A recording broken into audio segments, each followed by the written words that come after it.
my experience with Mario Luigi Superstar Saga and Partners in Time, but we'll get to Partners in Time in a later point in the video.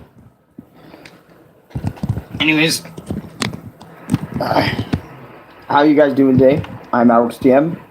As everyone knows that already. I don't know why I'm fucking saying that shit. Alright, I am back. How are you guys doing? So let's just talk about the game, shall we? So nervous. My voice is not good. It'll give me a little bit to prep my voice.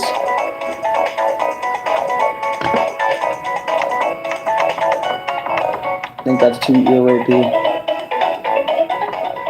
Like, I have a feeling it's too ear rapey.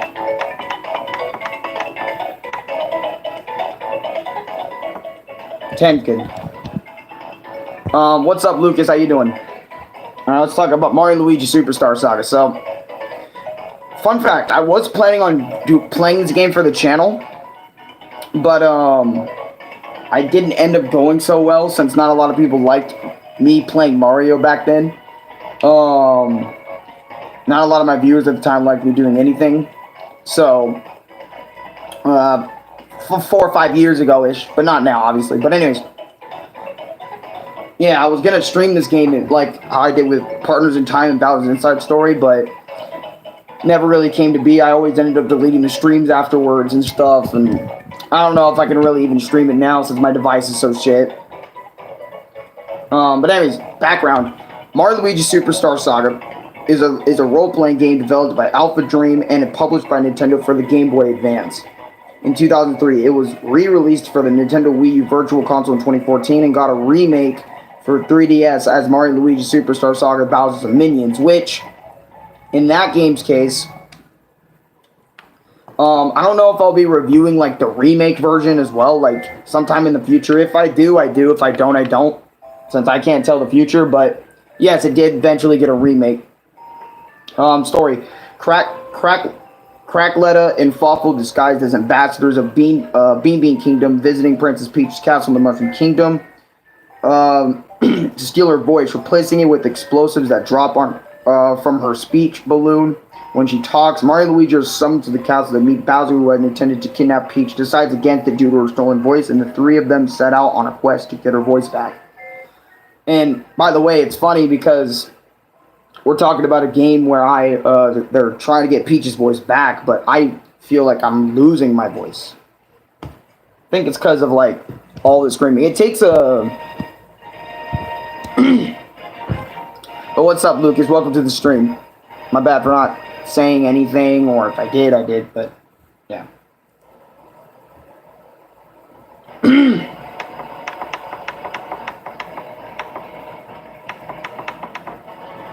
Sorry if I'm nervous, okay? Well, not nervous, it's just that my vocals are pretty fucked up. So I got fed up with this game and deleted my notes for it, and the game itself, so I'm gonna quickly skim past what I remember from the game so far. But anyways, I'm fine. Hey, that's what's up. So yeah, I did get a little pissed at this game, like, midway through, so I deleted, like, all my original notes for the game. And so I'm pretty much just going off what I remember, and after I did that, I got to that certain point where I do remember where I was at, so then after that, it starts feeling like normal. But anyways, one, Mario and Luigi getting their pictures taken and moving any of the directional buttons make the bro do a pose, which is very cool. Do that. Two, having to do a stupid mini game so early on called Border Jump, it pissed me off. I remember that. Mario and Luigi having to get Toast Lock about 100 coins before we can progress is bullshit and kind of a waste of time for. Toast Lock's boss fight wasn't super hard, but super fun, and his attacks were pretty eh. Mario and Luigi learning how to use their bro moves are super simple to use and not super omega complicated like later Mario and Luigi games have, like with their super moves. 6, Luigi getting disrespected while Mario gets all the freaking respect from everybody is annoying. The Mario and Luigi games, by the way, by this point, obviously, in the first game onwards, Luigi just gets disrespected, forgotten about. It's kind of his thing in the Mario and Luigi games where it's like, oh shit, Mario has a brother, you know, that's also super, but even more super than Mario, but no one sees it that way since they see him as kind of a coward. So, literally, Luigi just gets disrespected all the time, and I'm sitting there all the time saying, why does everyone just disrespect my boy Luigi when niggas shouldn't be disrespecting my boy Luigi, if you catch my drift. So, it's still annoying. Like, it's funny in this game, but, like, when they kept doing it in later installments, that's when it really, really got on my nerves and started to be like, okay, this gag's gone on long enough. On God, Luigi, cool. Hey, what's up, Renee? How you doing? Dude, my vocals are fucked. I don't think I'll be making streams for a bit because of that. Just be glad I'm even doing this one. Fuck, my fucking voice hurts every time I speak. 7, getting some badges and new clothes to boost our stats is pretty nice. Helps the bros deal more damage. Maybe I need a drink of water. I need a drink of water. I swear, it's like almost every time I play multiverses. I'm just kidding. But number 8, fighting multiple different types of enemies is really cool. Yep. All right, number 9. Come on, the usual the come on. So, if you guys don't know, come on is what Mario and Luigi's battle theme.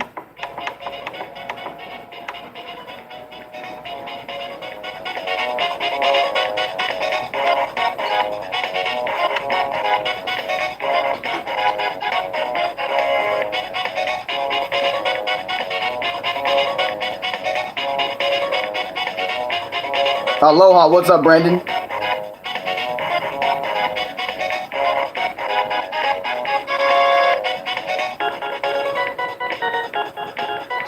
Yo, shit, hold on a minute. Hey, we haven't been in any of your fucking videos in a while, huh? Why not? Hey, Mario, chill. Nah, why the fuck not? Chill, man, it's 8 in the morning. Mario, you really do gotta chill. Oh, shit, we're on stream? Yeah, you're on stream, dude. Oh, shit. Hey, everyone, how you doing? Doing pretty good, Here, take your shit. You saw none of that. That was all filler. Alright, come on, Luigi. Player shit, still. Wahoo! I'm sorry that you saw that.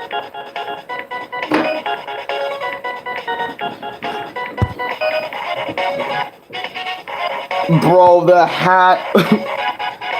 The best boss theme is... Dude, I can't wait to talk about that because that theme is God. Bro, I cannot wait to dive deep into that. Sorry, but I just have to say it. The battle music for Mario and Luigi, like the common battle music and the boss battle.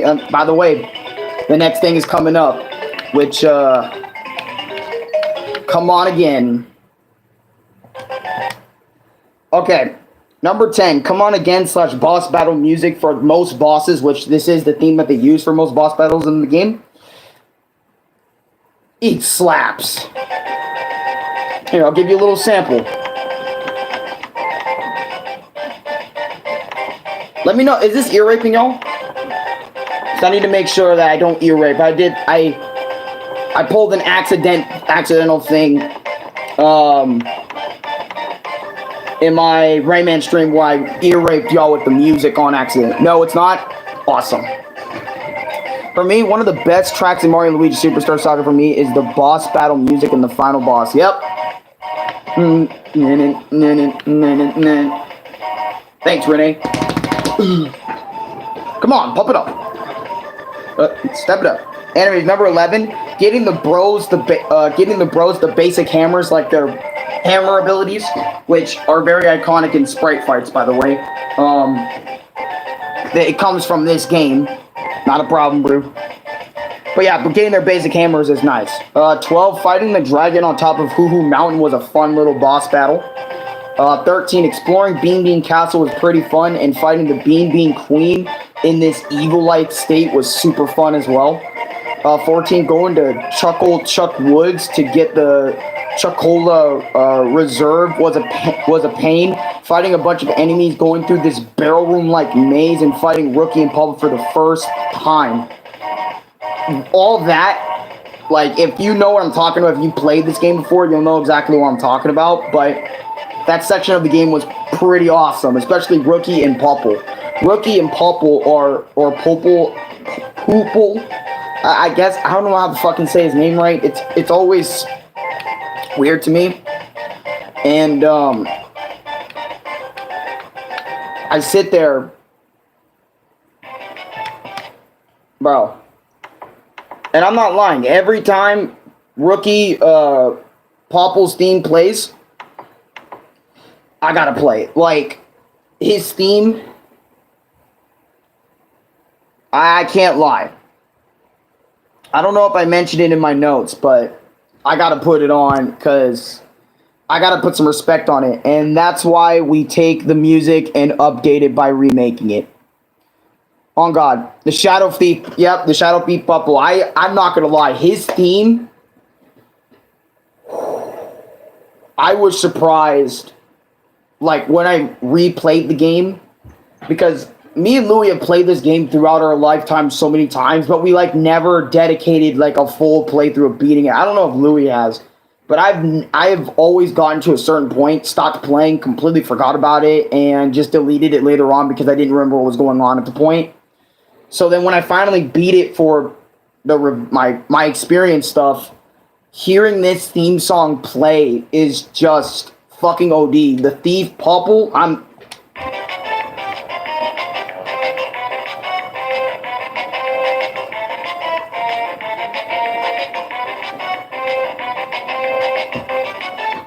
I haven't done a dash dance in a minute, but... Come on.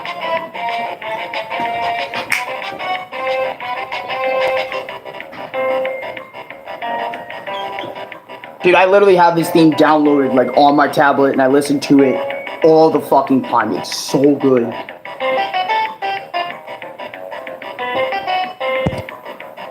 And the remake is really good, too, but I think I like the original version of the music a little bit more.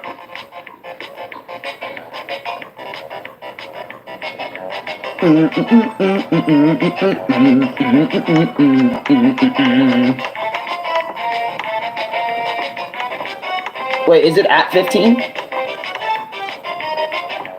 Oh, it's at 19. Hold on, let me turn it down to 15. There you go. Because I feel like 15 is a good volume to have it on. But anyways.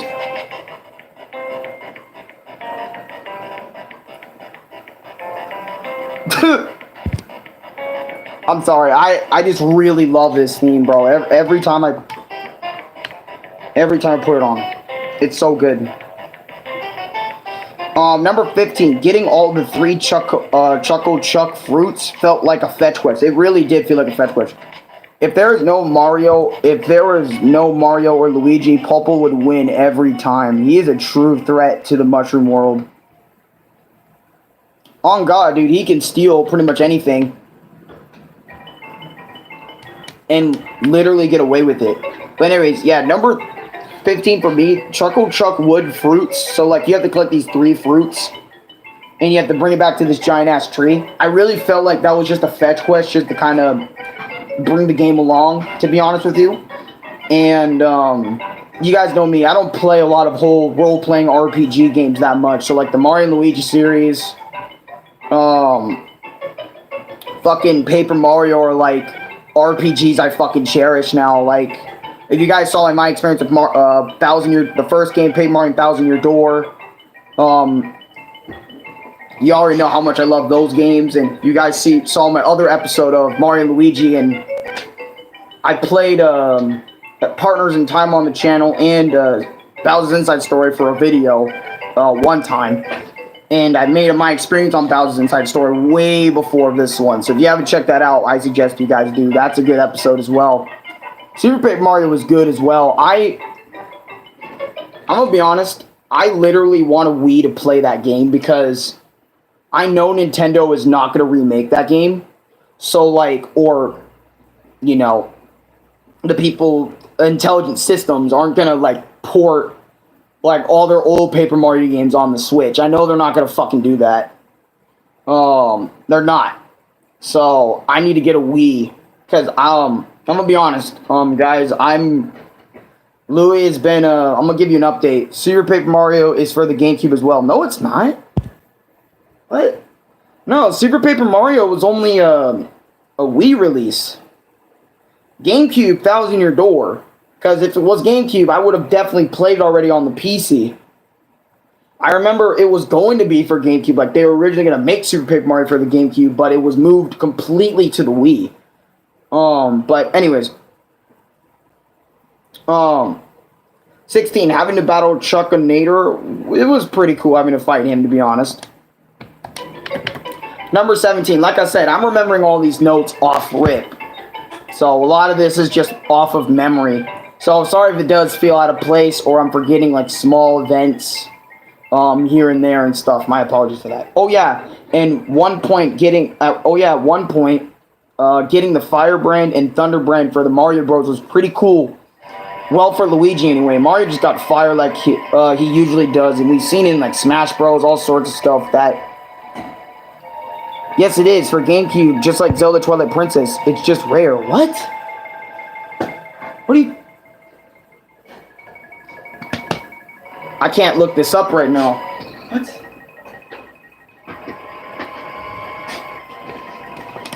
Super Paper Mario was not on the fucking GameCube. I would have fucking known about that by now. I definitely would have wanted a copy.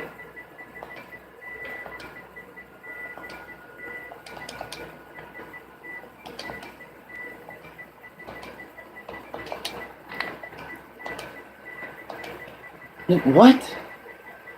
Because I would have played that shit on the PC.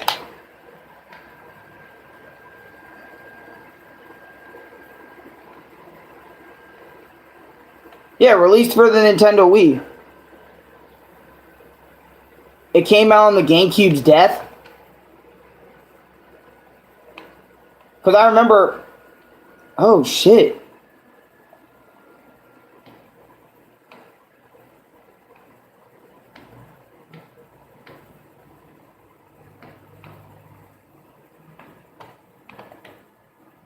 Because I remember everyone only talked about the game when it was on Wii. I remember.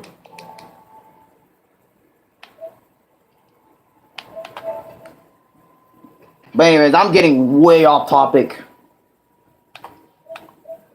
My apologies. I was thinking about just doing a vlog this week because, but I'll probably do one next week or something like that.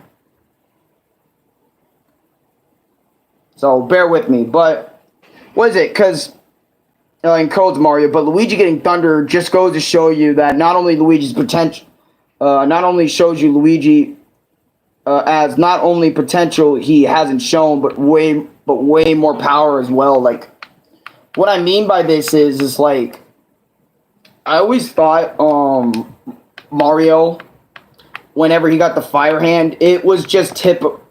Like, it was typical. My apologies. I don't even know what necessarily just fucking happened, but the Wi-Fi just fucking... For a second, on me, like, shit, let me see if my stream's okay. Because of that shit, dude. Okay. Because of that shit, dude. Holy shit, my apologies, but... Fucking hell. But anyways, back to what I was saying about the fucking, like, Mario and shit. Like, every time, I remember when I was, playing the game, right? Or I was getting into it, at least. I remember I always, like, seeing Mario with fire is so, and I mean this too, is so usual. It's so, like, casual that you see Mario have fire. To the point it's, like, not even that impressive. But, like, with Luigi with Thunder, that's when it was really cool. Because it shows that Luigi does have more potential than Mario. Because everybody on Earth knows lightning is way hotter, stronger, and faster than fire. Alright? And it's like, Luigi has that. That is fucking rad. And the stupidest thing, and I literally mean the stupidest thing, that the Thunder Hand and the Firebrand, they never ever come back to Mario and Luigi ever again. Not in the mainline series, not in the Mario and Luigi series, ever again. It is literally only in this game right here. And I think it is so fucking stupid that the Mario and Luigi series never use these abilities ever again. I would love to see mainline Mario and Luigi shoot lightning and, you know, Mario shooting fire, Luigi shooting lightning and shit. You know, and it looks like they've gotten used to their powers throughout the game, but it's like, this is the only Mario and Luigi game we're ever going to see of that, and it pisses me off that I mean, you do see it in, like, comic dubs. Whoever played Superstar Saga past that point, you'll see Luigi and Mario sometimes utilize their abilities, but literally, I would have loved to have seen that in, like, Super Smash Bros, because, like, Super Smash Bros. Came out way after Mario and Luigi Superstar Saga, so I would have loved to see Luigi, like, shoot lightning at his foes, like a little lightning bolt, or a jolt of electricity, you know, at his foes. That would have been so fucking cool, instead of just the usual fire. But, whatever. I had to go on a little rant there, because it was, like, a big what the fuck. And number 18, we fight Crack Letter herself, but, like, not the final boss version, but, like, her base state. She can summon lightning with the width of her arm, summon black holes, and it was freaking dope. Also, fighting Rookie and Pupple again, which is nice. And by the way, I already talked about the theme. So, number 9. Alright. As a Mario and Luigi fan myself, a guy that loves the shit and of Mario and Luigi,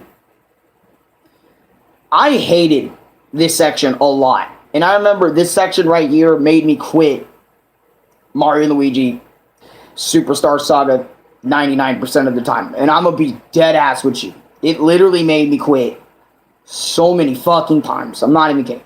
Escorting Princess Peach through TT Valley to go to Fruit Town was pretty painful. You have to go through 3 to 4 sections of that shit, and Peach can easily get taken away if you're not in her general vicinity. And I literally mean that. You literally have to be in her vicinity at all times. Go up to her and press A or whatever direction so you can see that she doesn't want, so she can turn around if she needs to, etc. But it is very annoying to have to deal with her, and I literally mean this. It's very annoying having to deal with her shit in Mario and Luigi. It's very annoying. Anyways, oh yeah, I forgot to mention, traveling to Hoo Hoo University was extremely fun, and fighting the viruses from Dr. Mario was dope, and fighting all those piranha plants and Mama Piranha was dope. And Peach explained to the bros that Peach's voice was never stolen. It was Birdo's voice instead. It was a cool twist, all thanks to Prince Peasley. Oh yeah. Oh, after Crack Letter's defeat, she takes over Bowser's body. So, like I said, I'm pretty much trying to remember so many things, like, in one shit. Since this is based off of my memory and I deleted my notes for this game, mainly. 21. Once we got to Fuji Town, the bros traveled around the place checking stuff out, and they went to this gaming arcade, and you got a pass. 200 points to win, and Mario won and got this mushroom that poisoned him. And for a second time, you have to play as Luigi solo, aka had to get hypnotized to be Mario to go get the cure for him, and at Gore Hall Falls, which wasn't super hard but kind of annoying. And I remember why I was very annoyed of this, because it's like, your brother got poisoned, right? And you need to venture out to get that cure so he can live. And Luigi's over here scared in his boots, right? And it's like, I'm sorry, but like, if my brother was poisoned and they told me that I had to go get a cure, listen to all the steps, listen to everywhere they tell me to go, I would go and get it.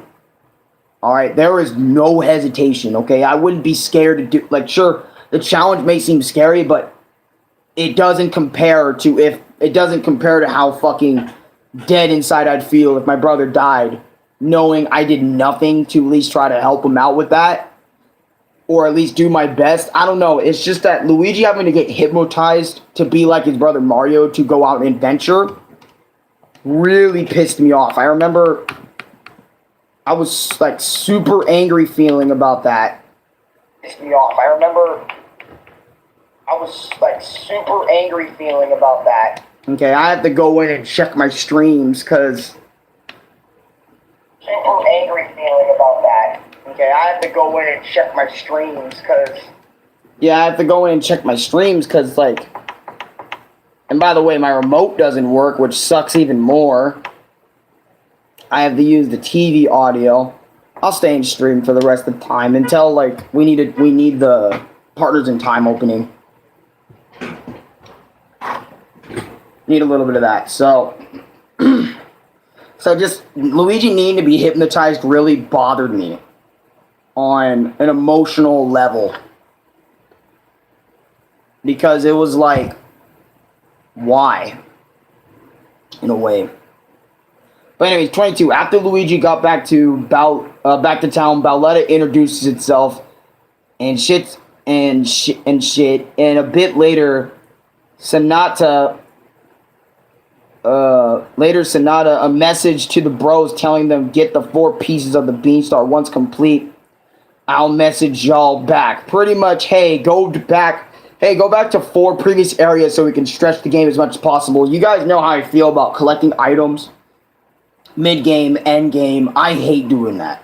I'm gonna be honest. I still hate doing that to this day. Like, if you make a game and you tell me, go get the 4 items, look, especially near end or mid-game, don't do that to me. Because that just makes me want to, like, drop your game almost immediately. Because just don't do that to me. Like, why do that to me? Because I sit there and think, seriously, why do that to me? Why make me go out back to previous areas when you should have told me when I was in said area to explore them for those said pieces? I would not have minded it that much if I knew it was not going to be that bad. Alright, but since you told me after all these other events, after I've been to all 4 of those areas, see, I'm the type of gamer that likes getting shit done when I'm there, so I don't have to worry about going back later. A lot of games for me fail at this. And to be honest, I really hate it, especially in the Mario and Luigi series, a game I really cherish so much, but yet has this type of shit right here in it. 24. Tracking the Beanstar Pieces 1 in Teehee Valley and on this ship called SS Chocola, and you have to do this shitty-ass barrel game for the star piece. I have a screenshot of the barrel game where you have to match barrels around in a time limit.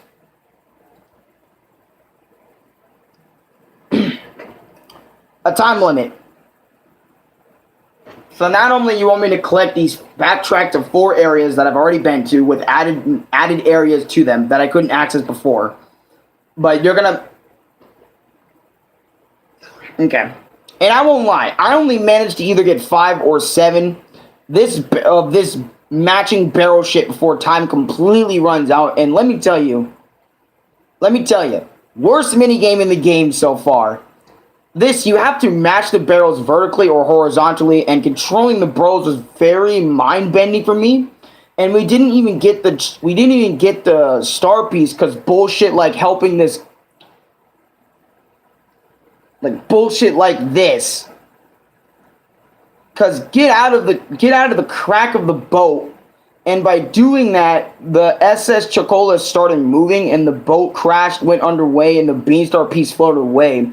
Because Luigi's a scaredy cat and Mario was Luigi hero, I think Luigi just had too much pressure on him that made him unable to do his job, so Luigi needed a prep talk. No, it wasn't a prep talk, it was straight up turn you into Mario for 5 seconds and then let's go. That's what pissed me off. I was like, come on, bro. Like, give Luigi the determination instead of possessing him to make him feel like Mario. It's like, bro, be yourself, but like, you know, just have determination by your side. Have the confidence, you know? Don't, like, hypnotize him. That's what I'm like. That's why I was kind of, like, iffy on that shit. Because I don't know. It's just that kind of just pissed me off. I know Luigi, like, when he heard Mario was in trouble, like, yes, he's willing to help, but he's very scared and shit. But it's like, come on, bro. You went in a haunted mansion for this nigga. I think doing one quest without him wouldn't be that fucking bad. Anyways, 25. And I'm telling you, that barrel minigame really fucked me up. And I had to do that because I remember, I think progression was locked behind the barrel game. And I thought it was a whole thing. Anyways, 25. These two massage ladies are teaching us new moves with a Thunderhand and Firebrand. When Mario flames up Luigi, he'll move super quickly and knock things over. When Luigi thunderbolts Mario, it makes us able to move slowly and move things we couldn't before, which are pretty gimmicky. To be honest, they're pretty gimmicky.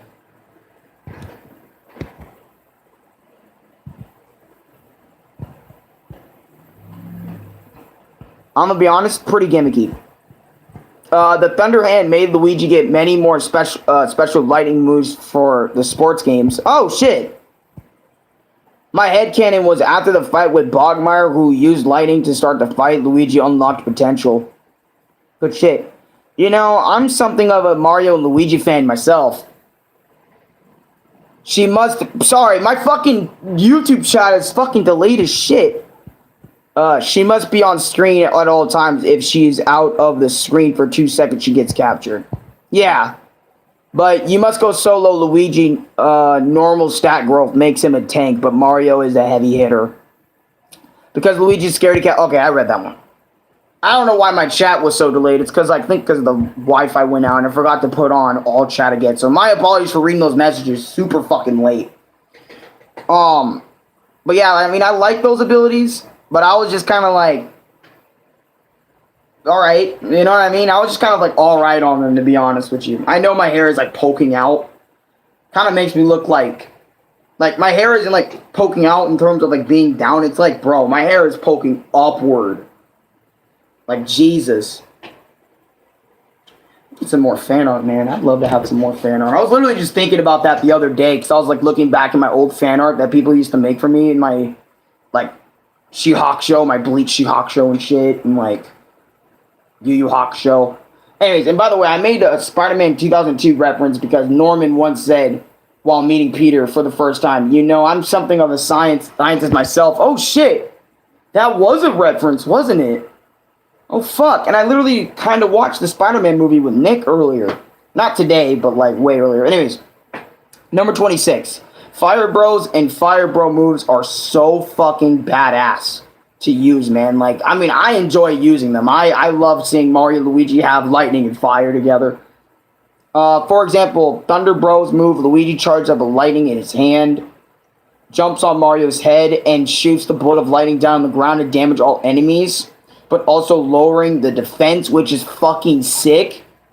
Example, Fire Bros moves, Mario charges Fireball, then throws one in the air, one at a time, throws one in the air at a time for Luigi, who swings his hammer on multiple foes, which is pretty dope.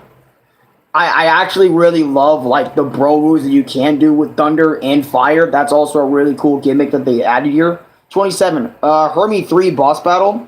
He was a tough boss battle because I was going for his arms, but mainly go for his face, because if you go for his hands too much, he'll go in his shell and heal himself. Good boss fight, and we got our first Beanstar piece. We're almost done talking about this game. This game is not super long. And we'll get into partners in time. So, don't worry, we'll get there. I just gotta make sure I have the opening prepped for it. Because if we're really gonna get into... Oh, wait, I should still be on Superstar side. Because... Anyways... Winkley Coliseum / Shakola Bounce. Wasn't even super hard, but kind of annoying because this statue motherfucker kept hitting me a lot, but I still passed the highest score, which was 20, and I got 24. 29, Pulple solo boss fight. He was pretty awesome boss fight. I liked he was relatively the same with one new move. He throws coins, poison mushrooms, regular mushrooms from his giant bag, which is his new move. And after we beat him, we got the second Beanstar Peach, which only took 10 minutes, which wasn't that bad. And by the way, the Beanstar pieces take either a minute or like a really long time to do. And it was weird. Number 30, running around trying to find warp pieces or warp pipes for shortcuts is annoying as balls, especially when you're damnedest to find a specific pipe. 31, having Mario splat some paint for this designer lady, not super bad. And we got our third Beanstar piece. I remember it's pretty hard doing this shit. Like the Mario having to splat some specific paint colors on this specific shit. It was a little difficult at first for me. But after I got the hang of it, it wasn't omega bad. 32, by getting the bean fruit for the Yoshis definitely feels like a drag to stretch the game out. I remember getting the bean fruits for all the Yoshis in the theater. I remember that shit. That shit was annoying, and I felt like it brought the game down for me. I'm just gonna be honest. A lot of things can drag a game down for me. Like, I just want to do the main thing in the game and nothing else. I want to just stay on the main objective and continue doing that shit. It's okay to have some off, like, things thrown at you every now and again to do this. But it just feels like, to me, a lot of it is just, like, taken away from our objective for a little bit to go do this. It's like, hey, it's like when you're telling a friend, like, they want to do, like I remember Nick was like, let's do the stream. Hey, can we not do the stream and do something else? It's kind of like that. Like, you're avoiding the main thing. It's almost like when you're in an argument with someone and then you get out of that argument with someone and try to bring it up, and, like, that person tries to bring it up to you, and then you want to do nothing but avoid it for the longest fucking time, or the friend wants to, like, avoid it for the longest time, but you want to discuss about it right then and there so you can get it over with, but they don't, then leads to it getting stretched out and the problem just not being resolved, and then it ends up just either A, not being resolved at all, or B, took way longer than it needed to be resolved. That's how I feel with the Yoshis and shit, with some of the side shit that this game does do. And again, it is pretty fucking annoying. 33, after giving my mans the neon Yoshi eggs at Yoshi Theater, we got the final piece of the Beanstar. 34, by collecting beans and taking them to Star Beans Cafe, you can make it for Professor Egad from Luigi's Mansion, and for each drink you make him, he'll give you different stuff. Greed Wallet, not sure what the reference is. Bonus Ring, maybe Sonic. Excite Spring from Excite Bike. The Great Force, a Legend of Zelda reference to the Triforce. Power Grip, a Nintendo accessory. Colbart Necktie, not sure. Game Boy Horror SP from Luigi's Mansion series. So those are pretty much like all the items you can get from the shit. I think the bonus ring might have been a banjo. I'm not fucking sure. To this day, I'm still not sure. But anyways, 35. Getting the Ultra Hammers allows the bros to break anything they couldn't break otherwise. I remember Paper Mario, Thousand Year Door had hammer upgrades too. And I was like, oh man, you know, hammer upgrades. I mean, I love hammers, but you know what I mean? Anyways, 36. Mario turning Luigi into a surfboard is freaking rad, and it's pretty cool getting to control it, even more rad. Which, I don't know how Mario literally can turn Luigi into anything. I don't know how he's that stretched. I know it's like game logic / Mario Universe logic, but it's whatever. Anyways, 37. Joke's End is a pretty cool ice-themed castle.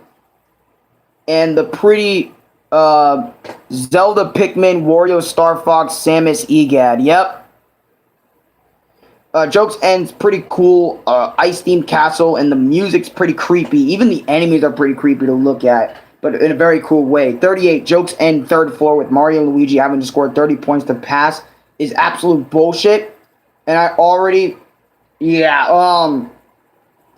physically harmed myself when it was too early to go there yet. Like, pretty much, like, when I get mad, especially back in the day, I don't do this, well, I only do it when I'm omega stressed out, or if it's pissing me off to the point that, like, I don't, like, it's hard to explain because it's like, regardless of how I explain it, it doesn't make it okay to do. Obviously. And it just happens, to be honest. And I know, again, it's not a good thing that it does happen, but it happens, and sometimes I slap myself, I give myself a little jab, hit myself in the stomach, all sorts of things, okay? It's like trying to get the anger out of my system, because I'm an idiot, and, you know, I've fallen over because of the shit sometimes. You know, it's a whole thing. It's a whole thing. This game really made me did that shit, and I know it's like, well, what the fuck, man? That's not cool, and it's like, well, maybe your game shouldn't piss me off so much. Anyways, 39, Chuckalisa, boss battle. She was fun. Snow Girl fight, which is pretty fun, not gonna lie to y'all. I'm just gonna be honest. Pretty fun. 40, Luigi pretending and cross-dressing as Princess Peach to bait Bowletta and Fawful, which is really smart thinking on Mario's part, but was also really fucking funny. Luigi having to cross-dress. Why does almost every character, like, I really enjoy, or almost every character I know, I really enjoy cross-dressed at some point in their lives for a certain situation. Like, Steven Universe, I remember he cross-dressed a lot in his series. Cloud had to cross-dress to kind of save Tifa and Aerith. Like I just mentioned, my boy Luigi had to fucking do it to bait the guys about where Princess Peach actually was. It's a whole thing. I mean, I get it in those scenarios, but I'm just thinking about it. I'm like, what the fuck's up with... You know. Anyways, 41. That Luigi's cross-dressing is an Easter egg for people who read the Mario comics. Yep. Because I remember Luigi did do it in the Mario comics, too. 41. Playing Luigi solo in Bowser's repaired ship was so freaking cool. As you guys know, I love playing Luigi or Mario when they get separated from each other and you have to go solo. So that's why. And also Peach cross-dressed as Luigi at one point. Yeah, I remember.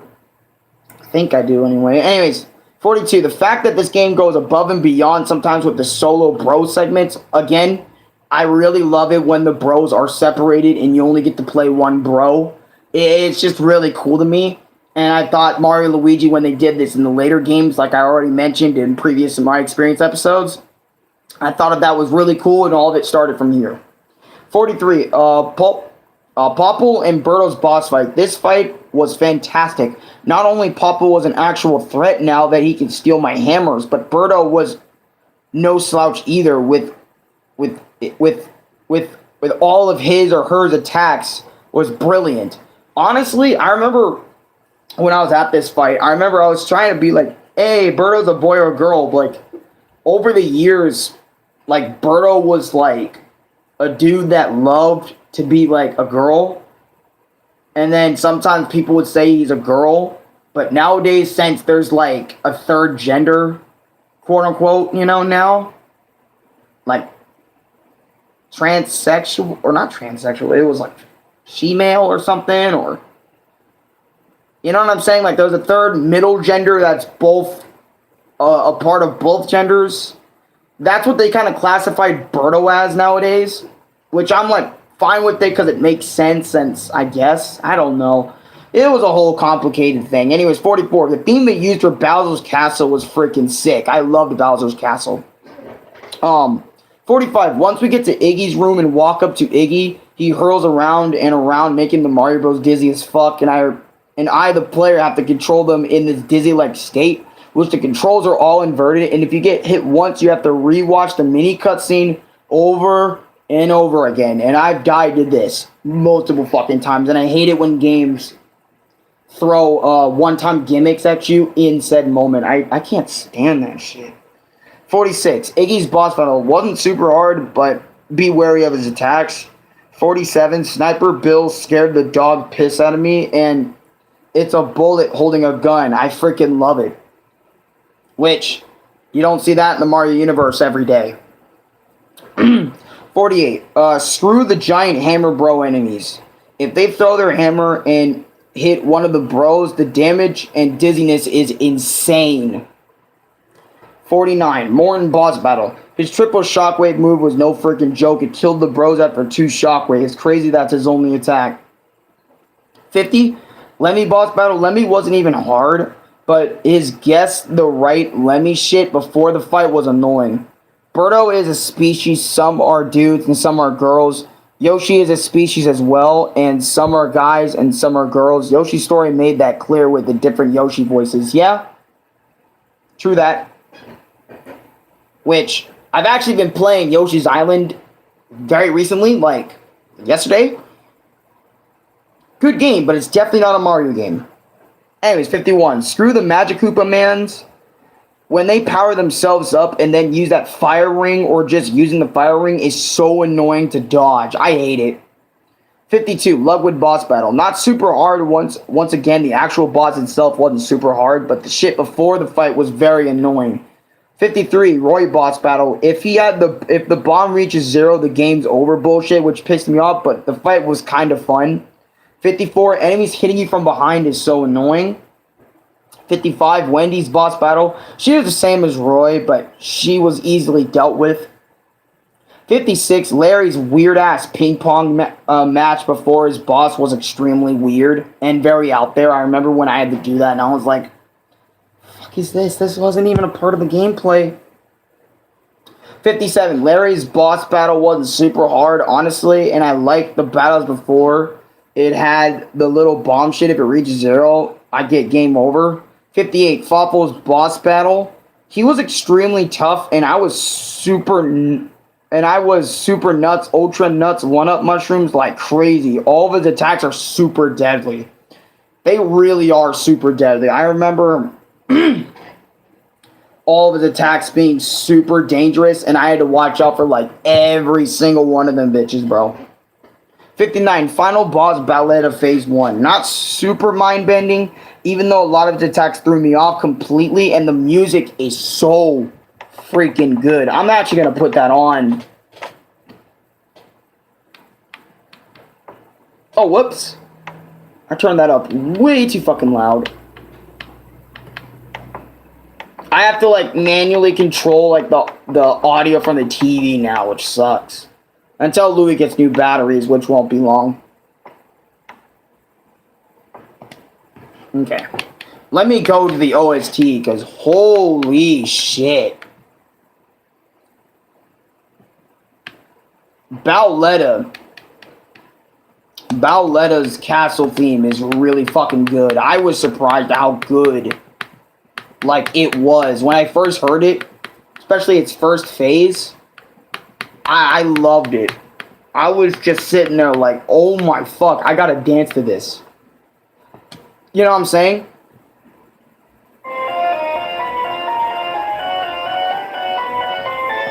I think that's last. Yeah, Decisive Battle might be it. Yep. Decisive Battle. What the fuck?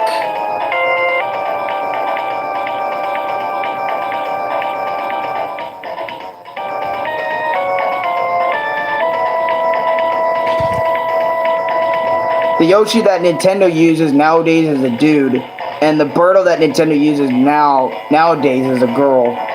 Okay. But yeah, that's Decisive Battle. And the music's so good. The final battle, which I'll put the music on now. Alright.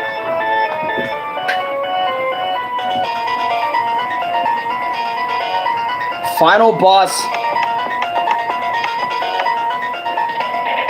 Forgot it was at 20, not 15. Anyways, final boss, Bowletta's spirit form, final phase. One of the worst boss fights I have played in a long time. She mentally messed with me the whole way through. I thought by damaging her limbs and head would do something. It did not. Because not only she kept on healing all the damage I dealt on her, and all of her attacks can quite literally kill me in 2 to 3 hits of each attack. And after hours of genuinely trying my hardest to stay calm, I fucking lose it and like harm myself again for the 4th time. because of this game specifically. And even when I was damaging her heart, healed after a while. And I said, fuck this game, and gave Mario max power and finished the battle quickly because I'm not trying to spend any more time with this game. I absolutely hated this boss, and I won't ever come back to this game. Final thoughts.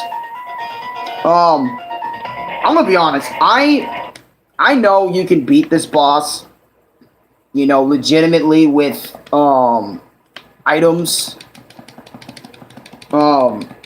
Or not items. I know you can legitimately beat the boss.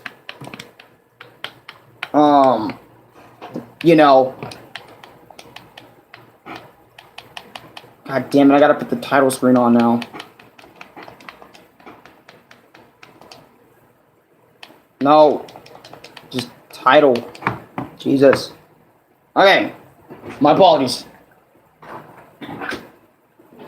Alright, my apologies for this. I'm not gonna lie, I absolutely despise and this is why the remake final boss made easier. No cap. I'm not gonna lie. I know you can beat this boss legit. I've seen videos, okay? I've seen videos on this series. Like, I've literally seen videos, okay? But I'm just saying that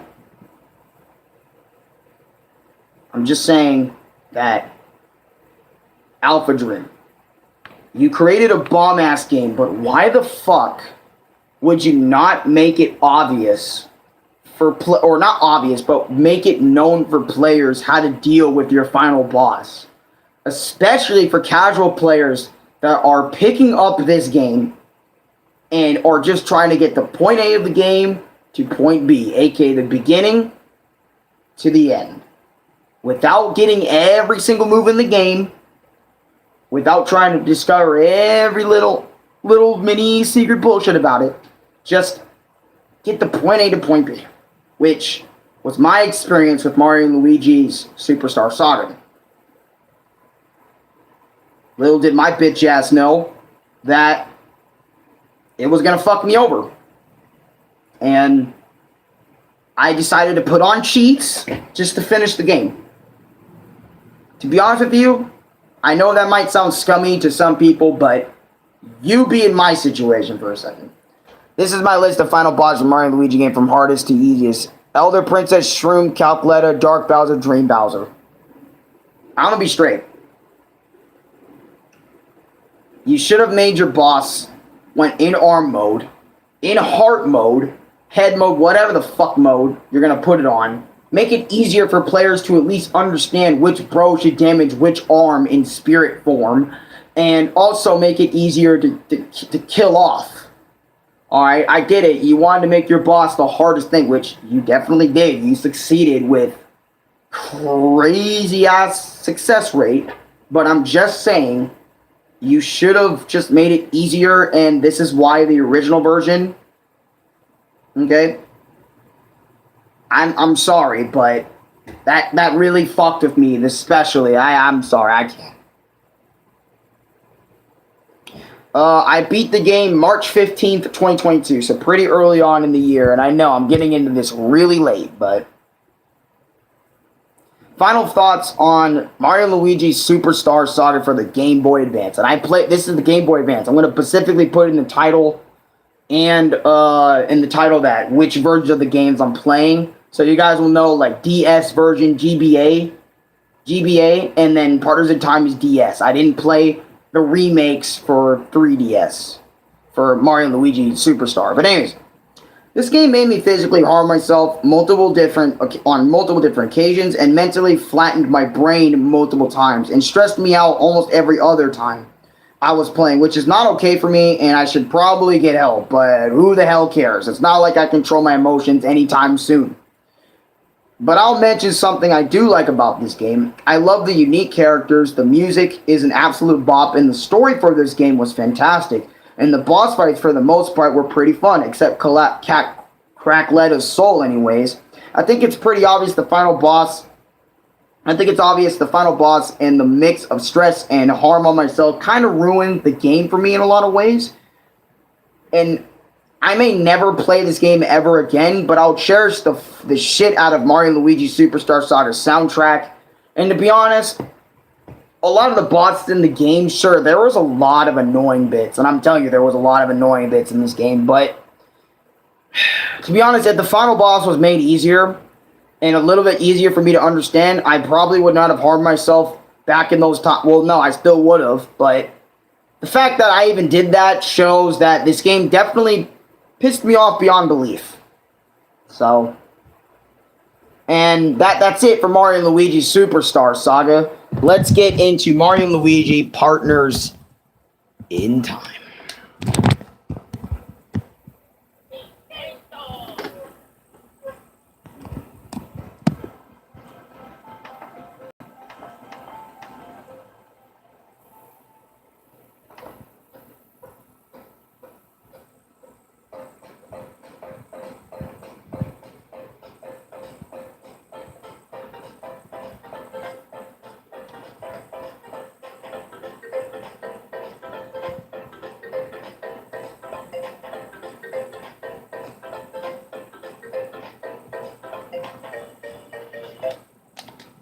Anyways, let me go to my charger, see if my stream is effed up.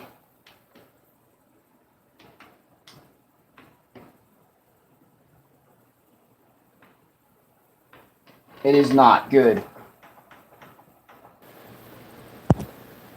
Bro, what the fuck? Sorry, it's just that my stream fucked up again. I'm gonna stay in stream so I can see everything that's going on. Alright.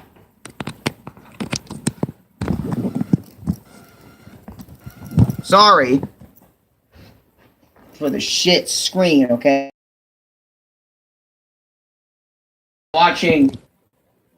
Oh my god. I fear for this stream. Tell me if my... And there it goes. There goes the shit quality. There it goes. Waiting for it.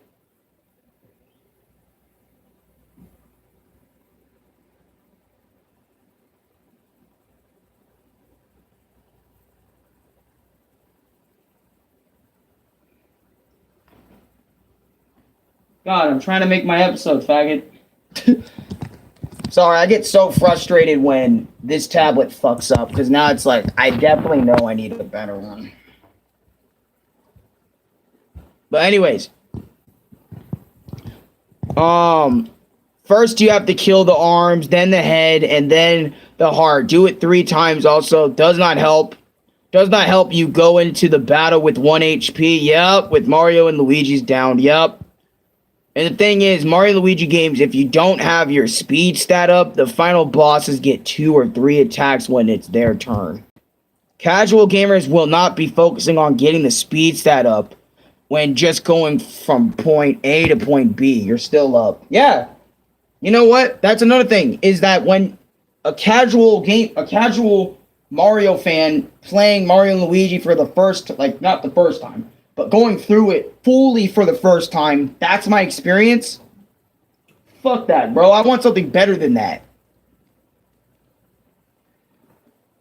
Anyways, background/info. Mario & Luigi Partners in Time is a role-playing video game developed by Alpha Dream and published by Nintendo for Nintendo DS handheld console in late 2005. It's the second game in the Mario & Luigi series, and it is the prequel/sequel to 2003's Game Boy Advance Mario & Luigi Superstar Saga. Initial release date, November 28, 2005. Plot/story. Starts off at Peach's castle in the past, Mushroom Kingdom, when Mario and Luigi, Peach and Bowser were babies, and Toadsworth was much younger. Then the game cuts to Peach's castle in the present when Professor Egad completes his newest invention of a time machine powered by a gem called the Colbart Star, which is present at Peach's castle, enters the time machine into the past but fails to return, only leaving a member of an alien species known as shrooms. Yada yada yada. Like basically shrooms come to invade the Mushroom Kingdom, take Peach, blah blah blah. Let's get into the gameplay. Let's get into how the game is discussed. Alright, yeah, I'm still up. Okay. 1. The title screen looks super cool. It's Mario and Luigi riding a giant hour hands on a clock, like giant hourglass. Like you have this big ass clock, like you guys saw earlier, and it's just so fucking cool to look at. Number 2, the title screen music is so freaking good. I love the do do do do do do.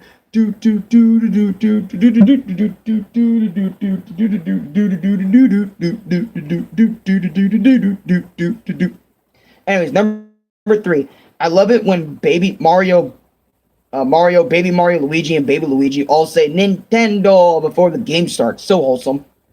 4, Baby Mario vs. Baby Bowser tutorial fight is a reference to the first fight in Superstar Saga, which is nice. I love the callback.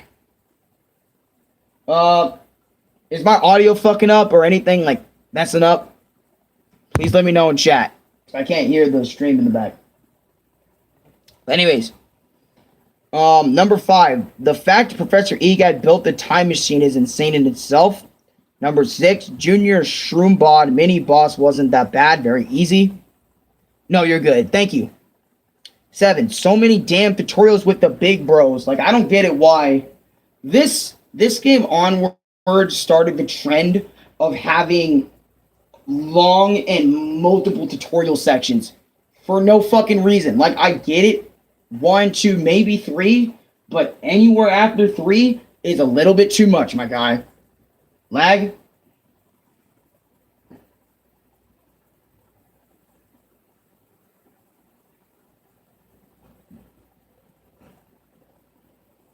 Like audio lag?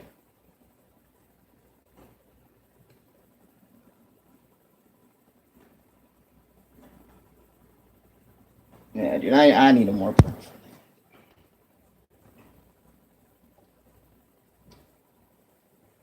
Okay, we're good. We're good? Alright. Nice.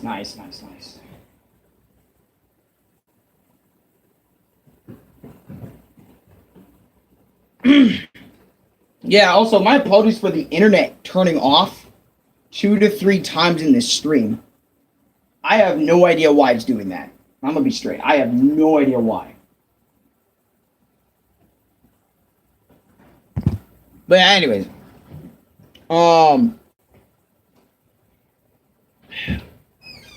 Yeah, hearing Baby Peach and the baby bros crying is so freaking annoying.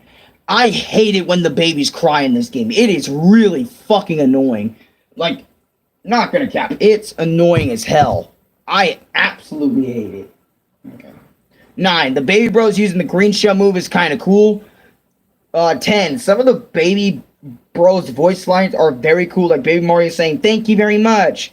Or Baby M saying Luigi, or Baby Luigi saying Mario, you know, and stuff. Small stuff like that I really love.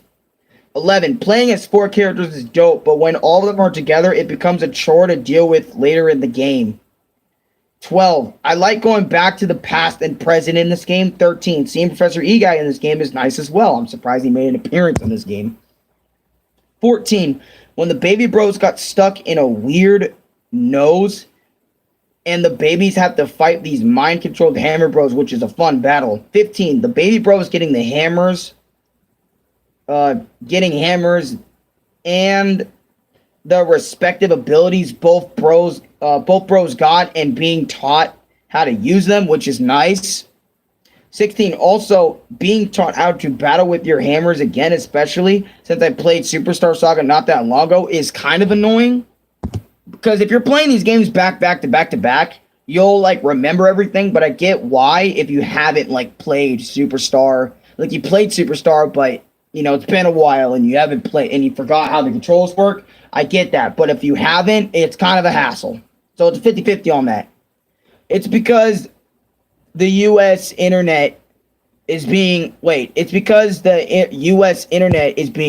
attacked and it lags or makes it die for a while unless a car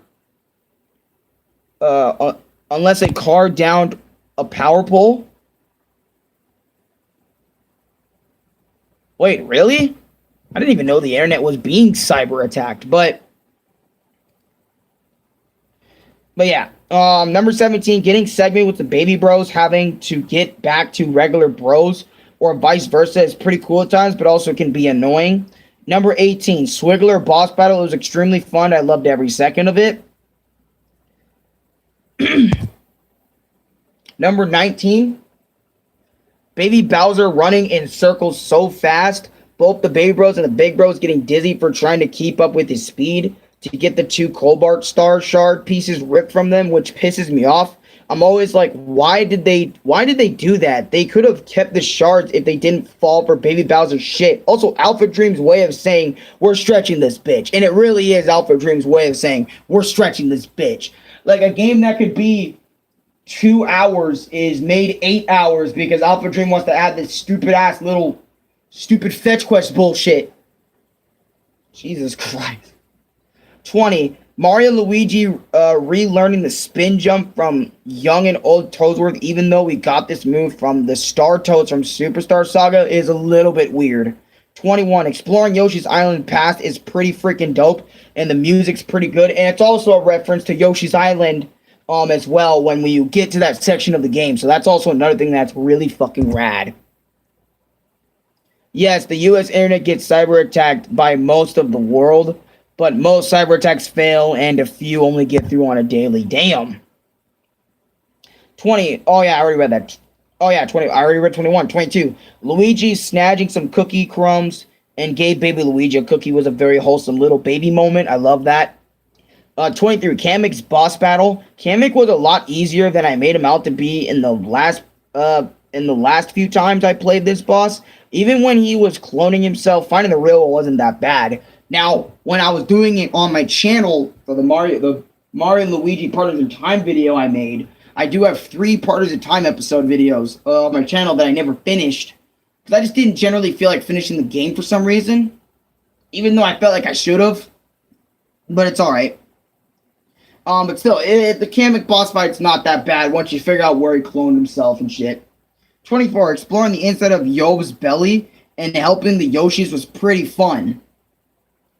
25. Sunnyside's boss battle.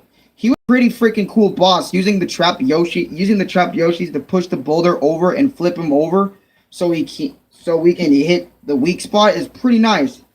But what's not pretty nice is leaving Yob through his ass, which is pretty disturbing. So I don't know why they decided when leaving Yom's body, we left through his ass. Like, low-key, we literally left through his asshole. And I know I'm making this sound way weirder than it needs to be. Well, no, honestly, I know I'm putting too much light on this, but I'm like, why did we leave from there? Couldn't we leave from, like, I don't know, his nose? I mean, it would be a little bit, it would still be disgusting, but it wouldn't be as disgusting as leaving through his bum. Like, I'm gonna be honest. Like, when I sat there and played that part again, as I am now, it was pretty disturbing. Not gonna lie to you, it was very disturbing. I was surprised that even happened. Anyways, number 26, Mario and Luigi's ball form is really freaking cool and allows the bros to move quicker. And we can go under things both bros can't normally do, which is actually really cool. And also, another thing I didn't mention, it's Japan's Yoshi left through Prince Froggy's butt as well. In Japan, Yoshi left through Prince Froggy's butt as well, which I'm just like, why? Anyways.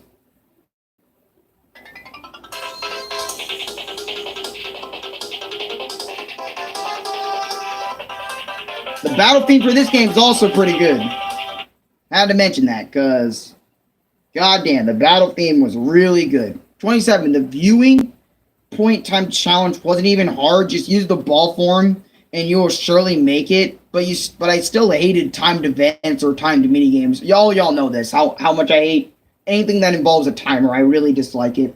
28, Gritzy Desert is a pretty cool location in my opinion, and the music is a great to listen to. By the way, I'll put the links in the description for both OSTs down below in the description so you guys can go ahead and go listen to the music yourselves. Because it's Japan, they are weird. Yeah, Japan is weird. I mean, look at the sex legal age. That's weird in itself. But anyways, I mean, to be honest, it is Japan, but at the same time, it's weird to us because we have different things that's okay and not okay with. If you catch my drift. Like we're completely different, and it makes sense, but if we lived in their culture and lived by how they go by, it wouldn't be that weird for us. But since Brendan, we're fucking American, or I'm American for the most part. I've been in America my whole life. So it's like seeing that shit is definitely going to be a little weird to me. But for them, you know, it's not that weird. Also, 4 people in the stream. What's going on? Oh, God. But anyways, 29. And by the way, I might start using less music in the My Experience episodes because, 1, my tablet dies really quickly. And 2, it's just a little bit... I'm gonna be honest. It's safer. Like, sure, I don't get copyright striked by YouTube because of the music and stuff. But you never know, like Nintendo or YouTube could come out the woodworks and be like, we're going to copyright strike your video because you used our music. Even though they've never done that to me. But it's still safer that I don't use the music and we just talk about the games. But I get it. It might be boring for y'all if y'all just sit there listening to me ramble without something in the background, which my apologies, but, you know. Some episodes I'm going to have stuff. Anyways, going through Yob's body is like how Yoshi eats a smash fighter and lays them in eggs. Yeah. In Japan, there are some streets that say, look out. There are some perverts in this region. That's hilarious, but also very concerning. Anyways, 29, the pocket chomp move. The pocket chomp move is so fun to use. I enjoy it a lot, and I really like how the more you successfully jump on the enemy, the chomp on the enemies, the chomp and whatever bro comes up from the other side of the screen gets faster. And I love how you have to time the button, press faster, and the more you do it in rapid succession, the more damage you'll get off, and it is so satisfying to land. 30. Much respect on Partners in Time for putting this blue pipe block in the game, which immediately sends whoever bros you're not using to your location, which is extremely awesome and definitely cuts back on some bullshit that probably would have happened if they didn't have that. 31. Shroom Boyd Brat boss battle. This boss was really cool. Not much else to say about it. 32. Baby Mario waking up Luigi by hitting him with a hammer, pissing him off. Understandably, then Mario seeing Luigi piss at the babies, getting mad at Luigi, and makes him upset and I'm not gonna lie, that whole moment pisses me off. So, like, Luigi wasn't waking up, so baby Luigi decided to hit him with the hammer to wake him up. And I remember Luigi woke up really angry and pissed off at the babies, and Mario saw the babies crying and Luigi pissed at them. So Mario naturally assumed Luigi did something without even asking Luigi what fucking happened. That shit angers the fuck out of me. No fucking cap. Because it's like, are you serious, Mario? You're really gonna assume Luigi did something to the babies to make him cry? I'm not kidding. That really pissed me off. If Mario saw what happened, I bet you Mario would have been like, oh shit, that's not okay. But Mario, waking up a second later and then seeing Luigi pissed at them, I get why Mario acted that way, but that really pissed me off because it's like, really? You're not going to at least ask Luigi what fucking happened, but instead get Luigi crying instead? Fuck that shit. Because there are some children that go in there and then, yeah. Why do this kind of thing even happens in there because Japan ignores this kind of shit. Yeah, sometimes you can get a shroom tromp to come out of the pocket tromp. Yeah. But yeah, I remember that moment in the game really pissed me off. No cap. 33. Gritsley Caves music is really freaking good. 34. PD Piranha's boss fight. Dude, all of his attacks were freaking crazy cool, and the battle was pretty tense. 35. Mario Bros being taught how to help the baby bros by getting them in the air and flattening them to get into super small places. Which is cool. It's cool. Just cool. 36. Thwomp Volcano. This place is pretty freaking cool. You get to fight these weird building block niggies. 37. Meeting young Professor Egad was really nice. 38. Mrs. Thwomp. She was a good boss fight. Nothing else to say. 39. Thwomp Bros minigame arcade wasn't even that bad. Just match up 3 of the same shit. 40. Blazing Shroom are so powerful with their fireball move, which is annoying. But hey, it's alright. 41. Bowser / Baby Bowser boss battle. Bowser is a goddamn tank. He is able to take 100 damage like it's nothing, and Baby Bowser giving him mushrooms doesn't help. And I like their team attacks, and I also like how they even try to fight me individually, and they had their own attacks, like breathing fire at you and shit. Which Baby Bowser's and Baby Bowser / Baby Bowser boss fight was actually really fucking good. I'm surprised they never tried to attempt this type of shit again. Well, they did in later Mario and Luigi games with, Paper Bowser and regular Bowser, but it's whatever. That PD Piranha in the manga is a girl. Really?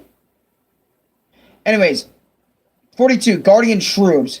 Guardian Shrooms are no joke. They do stupid amounts of damage to you, but I figured out how to deal with them. 43. Toad Town theme reminds me of the nighttime music of Plants vs. Zombies for some weird reason. And the music's really good, but it just reminds me of Plants vs. Zombies for some strange reason. Gives me that Plants vs. Zombies nighttime vibe. By the way, I know it's a topic, but there was a time in my preschool that while I was 5 years old, I once slapped one of the people who worked with the teachers, but that didn't end here. Jesus.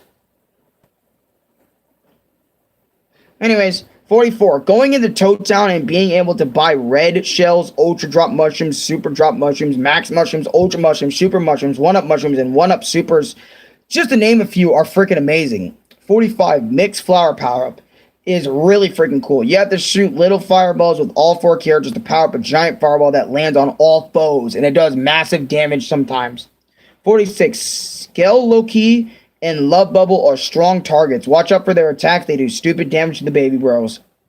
47. Star Hill adds a place and theme. That plays are so beautiful. Love it.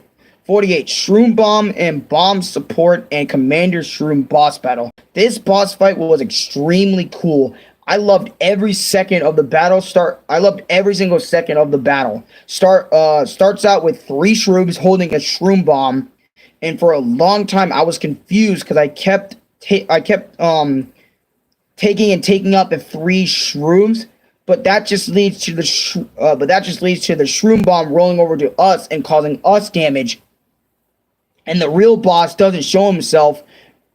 Rinse and repeat. But if you kill the second shroom and the third shroom, the Shroom Bomb rolls over and brings the commander out, which is the real boss. And he has his own set of moves, which are cool as fuck. And not gonna lie, the boss fight was getting long, but I was patient enough to wait it out and figure out how to properly do this boss fight. 10 out of 10 boss fight. Like, wow, good shit, Alpha Dream. Continuing, I wasn't thinking straight, and I was just a kid, but instead of asking why I did that, she slapped me back. Because of her, that slap was like a punch. Yep. Telling you, true. Yep. He'd be like that. But this Shroom Commander boss was really fucking good. I'm not gonna lie, I was surprised at how good it was. I was like, holy fuck, this boss is actually pretty good. But anyways, 49. Just gonna add Mario and Luigi would be very good dads, already knowing how to take care of babies. Well, at least the baby bros. 50. The Star Shrine location is pretty cool and a large area to explore. 51. The Star Shrine gate was very nice to Mario, to Luigi. He was such a kid. Calling him a fearful child and calling him an embarrassment for being so. What the fuck? Like, I'm not gonna lie, the Star Shrine gate really pissed me off for calling Luigi all these names, bruh.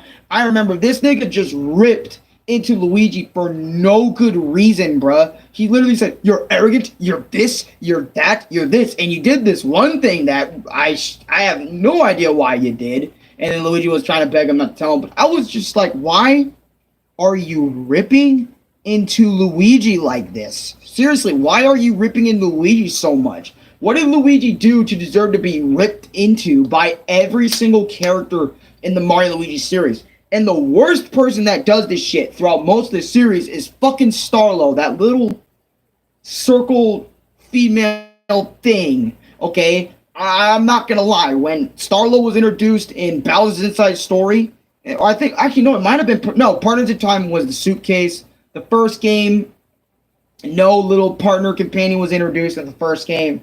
The second game was the briefcase, and the third game, Bowser's Inside Story onwards, was just Starlo. And I'm telling you, the amount of time Starlo ripped into this man Luigi for no good reason, just to be a fucking bitch, was annoying, and I absolutely hate it. And just, but anyways, this Star Shrine gate, fuck that gate. Getting into Luigi, not fucking fair, man. Anyways, I'll explain how to get the block. Star Shrine gate was talking about how to get it easily. So anyways, 52. Just head over to the right side of the Star Shrine location, etc. Go into the middle of the area, then head right, then down until I see a yellow platform you can jump on. Throw the baby so they won't be in the way, and use your spin ability a few times and successfully make it to the next area. And the place I needed to be for that block. I wanted to tell you guys this because the Stargate wasn't specific on where to go and to reach said area. So I gave you guys a screenshot of where it is, where you need to be and stuff like that, where the block you need it is, and all that other sort of shit. So you're welcome. The spirit of the... My dad came to my preschool wanting to know what happened. She told that I slapped her, and he asked, why did she slap me? Because she found it fair, and my dad couldn't tolerate it. Well, honestly, no adult should be slapping a kid, but, I mean, unless it's their own parent. Like, if you're the parent of the kid, then you have all the right to, because you made the fucker, but, well, not like abusive type, but like, you know, as punishment for not doing things right. If you want to, go ahead, but don't make it like abusive, obviously. But yeah, but the teacher has no right to be slapping you, bruh. Anyway, the spirit of the Code Bar star is still discussed about if it was true start. If it was a true start spirit, or it was Elder Princess Shroom. Bunch of dickheads. Well, not a bunch of dickheads. I meant, like, just that Star Shrine Gate. Fuck that Star Shrine Gate. Anyways, the Stargate getting on Luigi about his insecurity, and the Stargate gave Luigi 3 choices to pick from on who helped with the task. He didn't even say a 4th choice, and now the Stargate bastard is calling Luigi a liar, even though he's the one that gave Luigi 3 choices and started this conversation in the first place. 54. This was all a part of the test, so why make Luigi feel like a liar, you fucking Stargate prick? I also appreciate the Stargate for making Luigi feel better, but still, the Stargate fucker is a douchebag for making Luigi feel all these things in the first place, for calling them all this, and this, and said, oh, it was all part of your test. You did all of that for a test. What the fuck is wrong with you? Like, to be honest, if I was to test someone, I would test them on their fucking reflexes or something. or give them a brain test or something to test them. Get this with whatever. Why rip into someone? Like, I mean, I get it if it's like tough love or something, but Luigi clearly hasn't met you before and doesn't know how you act, so he doesn't know if it's a fucking test. First of all, for all Luigi knew in that moment, you were being for real and sincere about that, which is why I'm sitting there like, wow, the Stargate is a real fucking douchebag. I'm sitting there like, I'm about to fucking beat this nigga. Like, I really want to go up to that Stargate and just punch the shit out of him for, like, talking all this shit to my man Luigi, bro. Anyways, my point is I have autism, and when it comes to autism, sometimes you need to be patient. I understand, Lucas, I have autism as well, and my little bro has autism. Dude, I have autism too. And by the way, in conclusion of one of the people who worked with the teachers possibly got fired because child aggression could get someone in trouble. Yeah, exactly. Like I said, it's no, you have no right to hit a kid unless it's your own kid. Then it's different. In certain situations, for example, punishing him for not fucking doing said shit right. That's the only time you're supposed to be. Well, not supposed to, but if you want to hit your kid for it, that's what you do, I guess. But anyways, back to what I was saying. Yeah, I have autism, whatever the fuck spectrum, my entire life, man. So I understand what you're going through. I've went through so much shit. I got kicked out of 2 schools, you know, and well, actually, I got kicked out of a lot of schools. I got taken out of like 4 schools in my lifetime. I got taken out of 2 elementary schools, middle school, and high school I got taken out of. I got expelled from 2 of them. I don't know if I was expelled, but mainly I feel like I was just taken out of middle school, to be honest. Like, I was just taken out. Like, my dad just took me out of middle school and just fucked right off with me in that regard, to be honest, because I just wasn't doing anything, and there was no point in going back. And then high school, 9th grade was a long thing. I might explain it in a vlog or something. Some shit. Some people think they have found out what has been a huge spike of autism. A huge spike of autism is Monsanto, who makes Roundup weed killer, has poisoned the ground and our food. What the fuck? Really?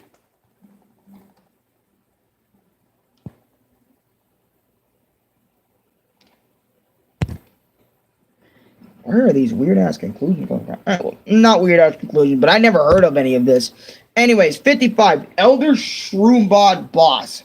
He was bullshit, alright? Because after a while of throwing moves at him, one of his ships comes in, and if you don't damage the ship in those 4 moves, game over. I hate those type of bosses, and the ship above us one-shots us. And how the fuck am I supposed to know how to damage the ship in 4 moves? Like I said, I hate bosses like that. And I remember Superstar Saga had some shit like, if the bomb reaches 0, game over immediately. And I'm sitting there like, why the fuck are they putting this type of shit in this game too? I hate it. Anyways, it would take 50 years to get that poison to die off if we stop with that weed killer. Damn, 50 years? Holy shit. Hey, 56. I love the tick-tock sound every time we go back and forth between time. 57. Fawful returns, and I like that he came back in this game, hinting his return in Bowser's Inside Story, which I already played. Goated game. Goated game, by the way. Check out my Experience episode if you haven't already. 58. Toshruba are pretty dope looking Goombas, no cap, and not gonna cap. Shrozorbs made me go, what the hell even is that? Some of the enemies in these games are weird. 59, UFO minigame. This was pretty cool, not gonna lie. You have to raise the UFO to use each bro except Mario to do so, and Mario shoots the UFO, which is pretty rad. 60, this mini chomp boss was pretty cool. Had to hit 2 out of the R star blocks to create a lightning shit and send straight to the chomp, which is nice, I guess. 61. The Cobalt Star is evil. The Cobalt Star is pretty evil, surprising, because usually stars in Mario games are good. So, like, what made the Cobalt Star pretty cool, in my opinion, was the fact that it was evil.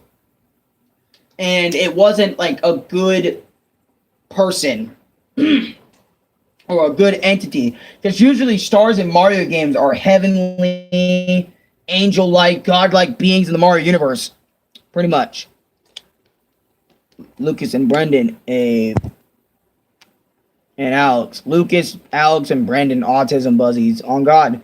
Monsanto also made Agent Orange that was used in Vietnam that had hurt my grandpa, and from Agent Orange, they made Roundup Weed Killer. Holy shit. What I said, I was a joke. I know. But holy shit, Brendan, I didn't know this, bro. If that's the case, what the fuck?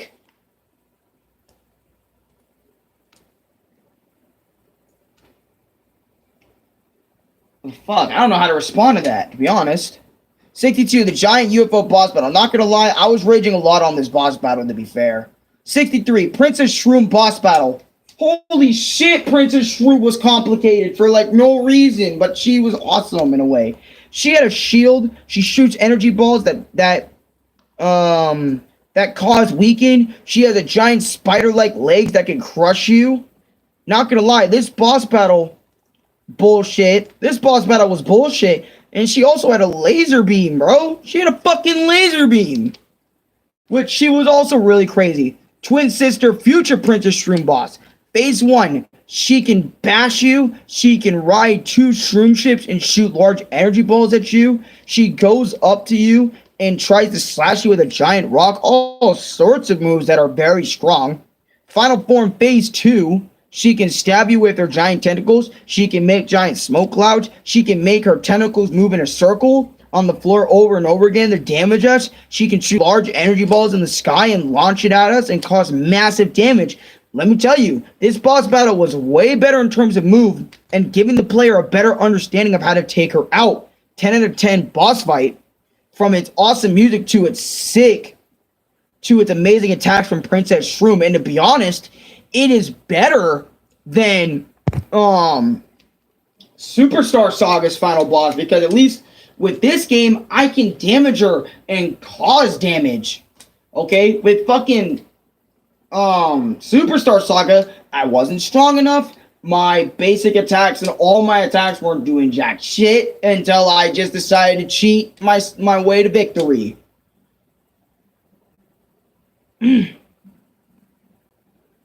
Princess Shrew possessed Bowser true final boss battle.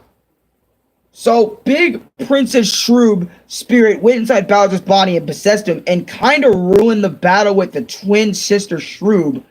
Not gonna lie to you.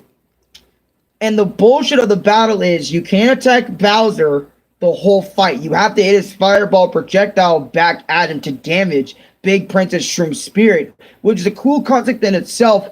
But I seriously would have rather have big Princess Shrew be the final boss, and that's the end game. And the boss fight, I'll give a 5 out of 10, because this just reminds me of either every or almost every final boss in Mario and Luigi games is Bowser taking on a new form, which I bet gets very annoying anyways. Final thoughts, next page. So I really thought this was annoying. Okay. By the way, there is a problem about a couple robbing gas stations. I'll explain it in a different comments. All right. You know what? I think next week I'm going to take a break from my experiences and stuff and maybe try to give my voice a break in a way. But I will come back like next Friday and think of something. I might just continue. I'll explain at the end. I'll explain. My apologies. I'll explain at the end. All right. So actually, I'll just explain at the end of the stream. Anyways, to round up this terrible Monsanto, said Roundup is so safe that you can drink it like water. And not only one Monsanto employee has drink that stuff. Really? What the shit, bro?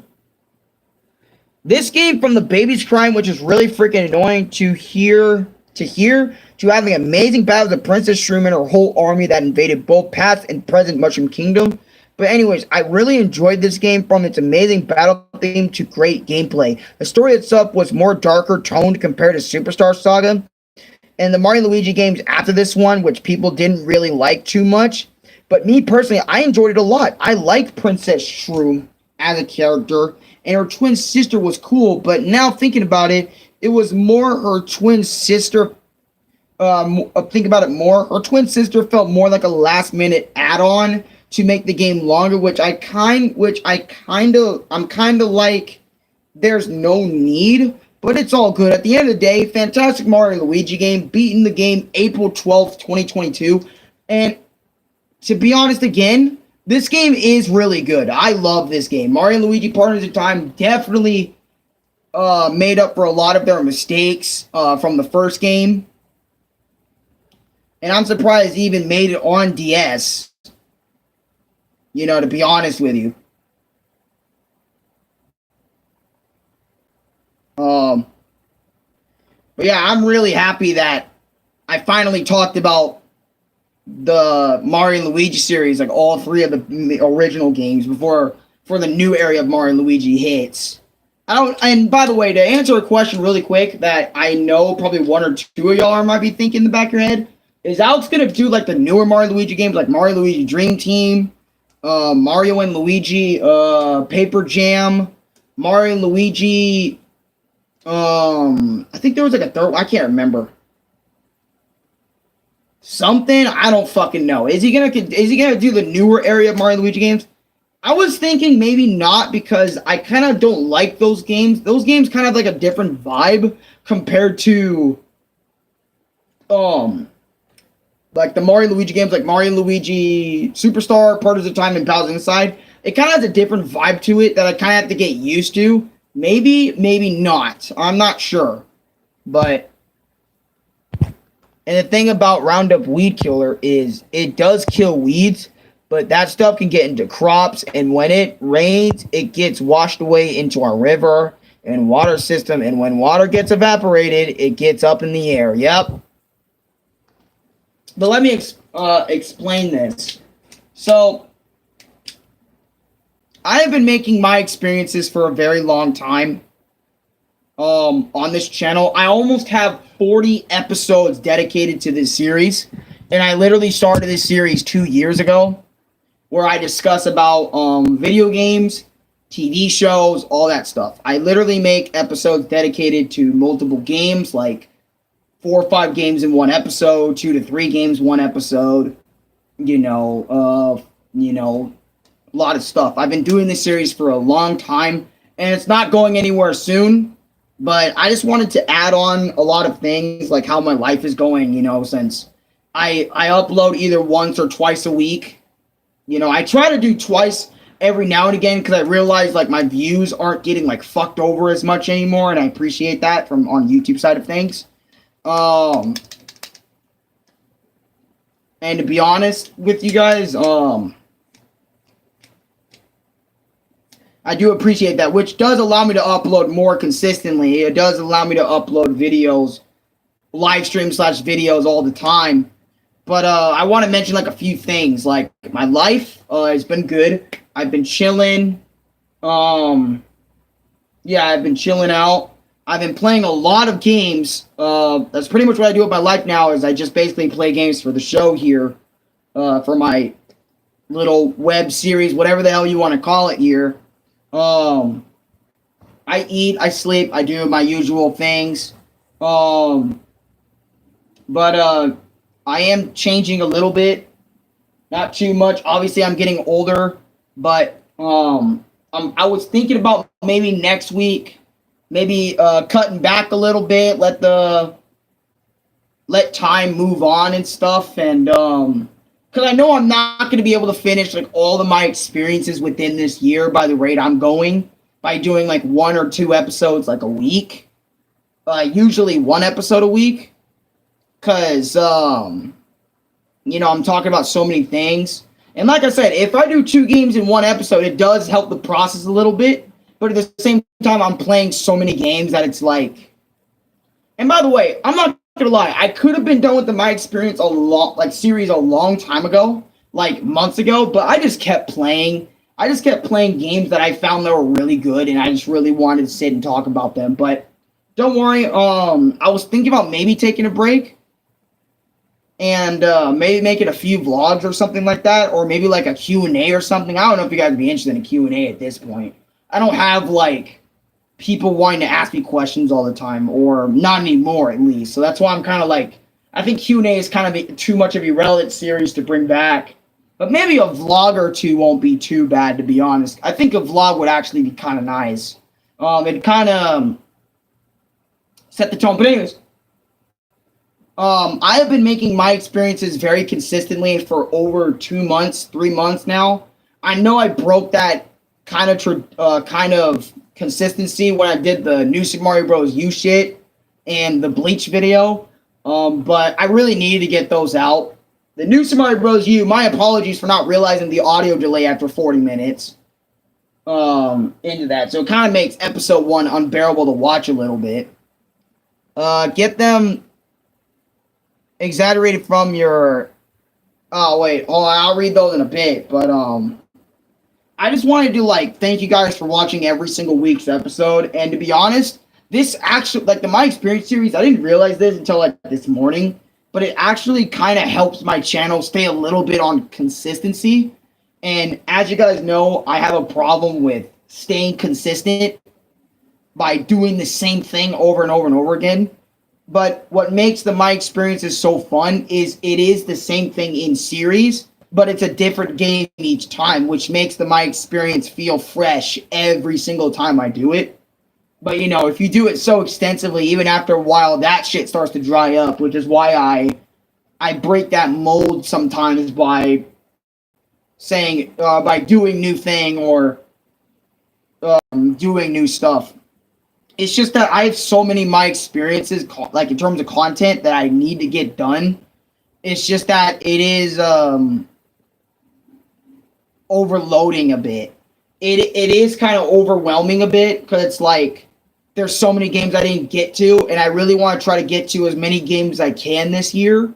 But I know I probably won't be able to finish it up. I have maybe another week of this month for another My Experience, and then October, November, December, so that's 3 months. I can probably maybe get up to like the Donkey Kong maybe series maybe in my notes. Maybe.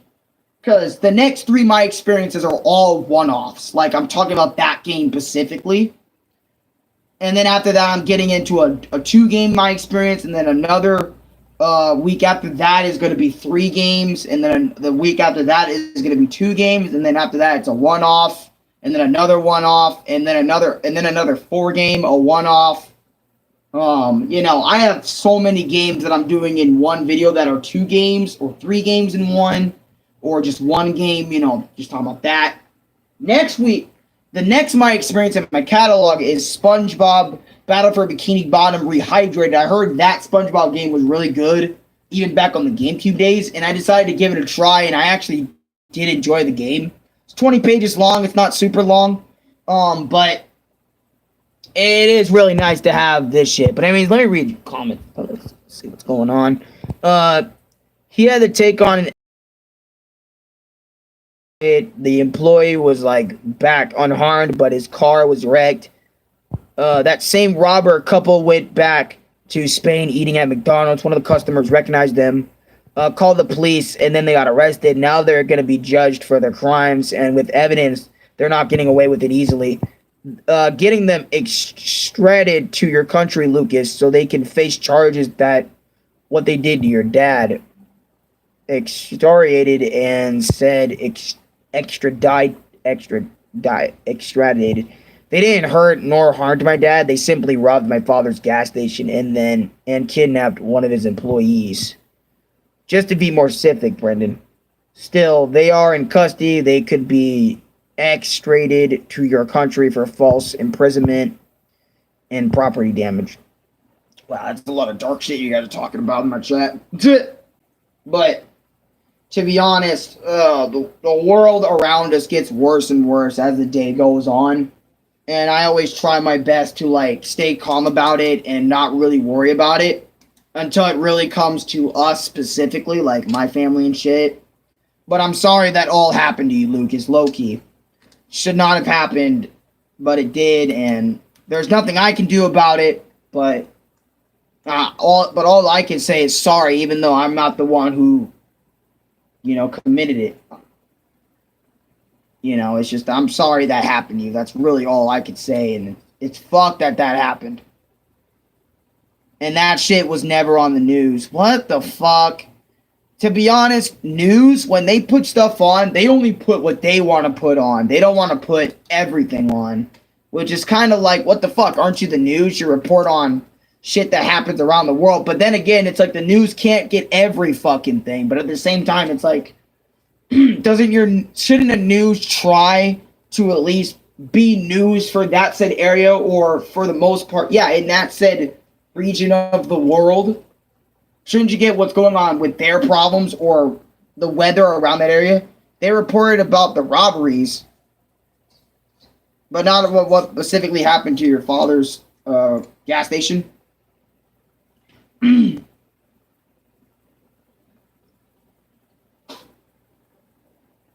But yeah, man, it's just fuck.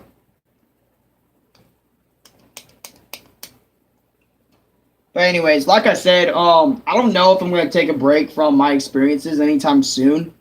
And is it annoying, you guys, that I am doing this every week? Because I don't know, I get this idea that I need to switch it up.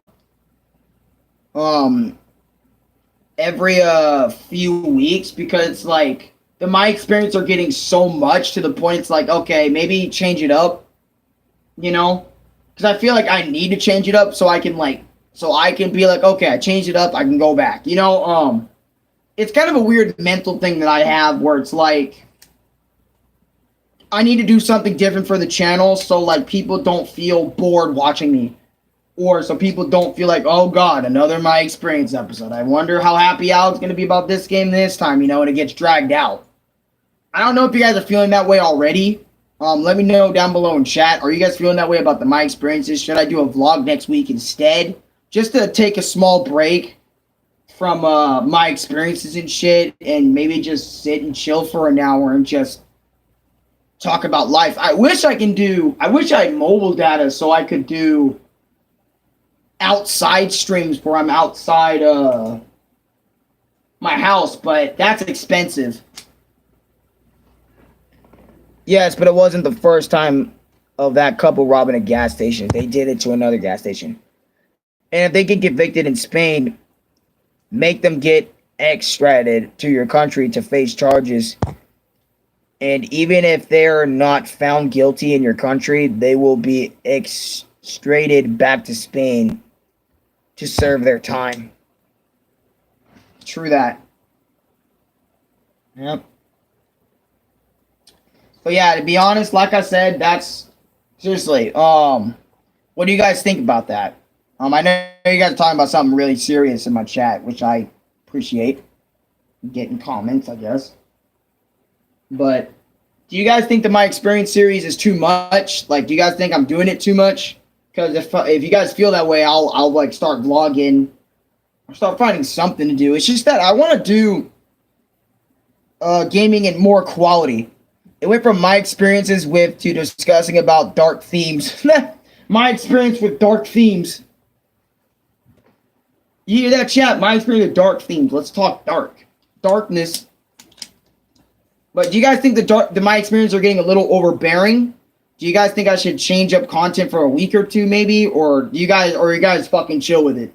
Like, chill with me just continuing on and on? Do what you want, Alex. It's fine. All right. Because I was thinking maybe take a break for a little bit, because I've been doing it so much. But at the same time, if I take a break for too long, not as many games will be discussed. But at the same time, I feel like it would be good for me to put it off for a bit, because I have been doing it pretty consistently and almost having 40 videos on my channel entirely on my experiences instead of like branching out maybe doing a vlog or two, because I always end up doing vlogs on my birthday streams, and I need to start recording more shorts. Since YouTube isn't like view fucking my videos as often, I need to start doing more shorts, like 13-second uploads, because you guys love the shorts, and I felt like the shorts should have been, there should have been a lot more shorts for a lot of the characters I have on the channel already, or just shorts of me doing something stupid. I felt like I should have had a lot of those moments as shorts, because I remember for a long time I was thinking of going back through my older skits, finding moments I thought were funny and posting them as their own video for like my viewers to like see, and then if I can get them to go watch the original footage, you know what I mean? I don't know. I am a channel that does multiple variety of things, so it's like, where is the variety as of late? For me, as of late, I've been pretty consistent. I've been doing the same thing for weeks, so it's like, if I'm supposed to be a variety channel, shouldn't I be bringing out the variety? But it's also good that I've been doing this consistently, because it shows I can go a month or two being consistent, making consistent content. But it's like the shorts. I need to start thinking of shorts ideas. And it's also because like my brain hasn't been very creative in what I should be making for shorts all the time. That's another thing why I haven't been making too many shorts, is because the consistency I have with shorts haven't been, like, my membrane hasn't been going. Like, the Luigi's Mansion songs were really unique ideas, and I really love them. But it's like, for other characters, I don't know what to create for shorts for them, other than maybe get a funny moment or two. I mean, I just had an idea in my head, but yeah. But, yeah. If that couple did that here in the state of Texas, they would get the death penalty for killing that man, and all other stuff would give them no chance at life in prison. Yeah. But with all seriousness, I might do a My Experience next week, or maybe take a break from that next week and just either do a vlog. I should probably do a Luigi's Wacky Adventures episode, since it's been a few months since I even posted that. And I remember Louis was always telling me, like, dude, you should probably do a Luigi's Wacky Adventures episode. Probably should do that sometime, since I haven't given you guys episode 5 in forever. Like, you guys are having to wait months for something I could just create in, like, a few days, or just create in a few hours. And I was thinking of maybe having the episode be a stream, but the quality of my streams are pretty bad on time-to-time basis. But at the same time, it's like, I want to create a Luigi's Wacky Adventures episode, but the upload speed for that takes way too fucking long, bro. So it's like, not only I have to record the episode, but then I feel like I have to record the episode using Mobizen. So then, once I use Mobizen, getting the high quality and stuff, I gotta make sure no sounds are heard from the other room, so the audio doesn't catch it. So then I can record all of it, and then post it, which then feels already awkward in itself, because it's a video being played by Mobizen, and Mobizen's like capturing all the... You know what I'm saying? It's a weird process. That's why I can't make long recorded videos anymore, is because our Wi-Fi isn't that strong anymore. You know, I can't post that in a good fashionable time. Even 16-minute videos take forever to upload with the megabytes my tablet rate goes at and the internet goes at. It's fucking awful. And I would have made multiple episodes already if I didn't just fucking do that. But I might just make it like a short stream, maybe like 10, 15, 20, 30-minute stream where it's like Luigi Wacky Adventure event going on. Like, here, watch the episode live when it's live or something. I don't fucking know. I might just do a short next week. Just